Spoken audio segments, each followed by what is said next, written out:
Welcome back, everybody. Today we're going to be replacing this rear windshield wiper on my Matrix. So with this, it's pretty straightforward. You just bend it back.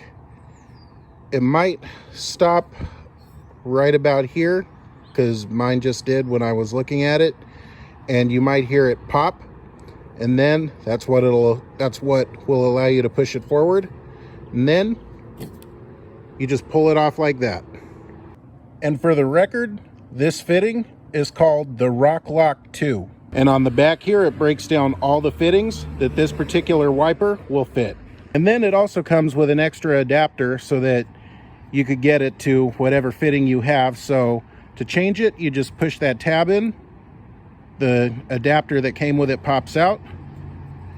You take your new adapter or your other adapter, pop it in, and it snaps into place. However, in my case, the other one is the one that I need. So we'll just go ahead and snap that back in, and done.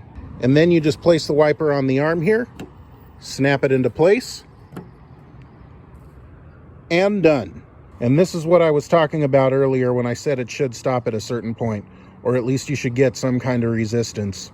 And then it's kind of good that I was able to get a video on this right now, because I really don't see replacing this rear windshield wiper for a while. I mean, yes, you can go in the car and turn it on low and turn it on high just like you can with regular windshield wipers, but here in Northern California, it really doesn't rain hard enough to do that, at least not very often. I usually just turn it on and turn it off myself, but ultimately, you do whatever you feel safe doing.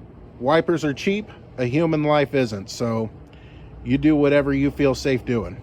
And a few days later, after some rain. Also, I invite you to come check out Jesus Bible Study. I take passages from the Bible and make them relevant to today's world. Link to this week's video will be in the description. If you like today's video, be sure to like and subscribe. You guys have a blessed day.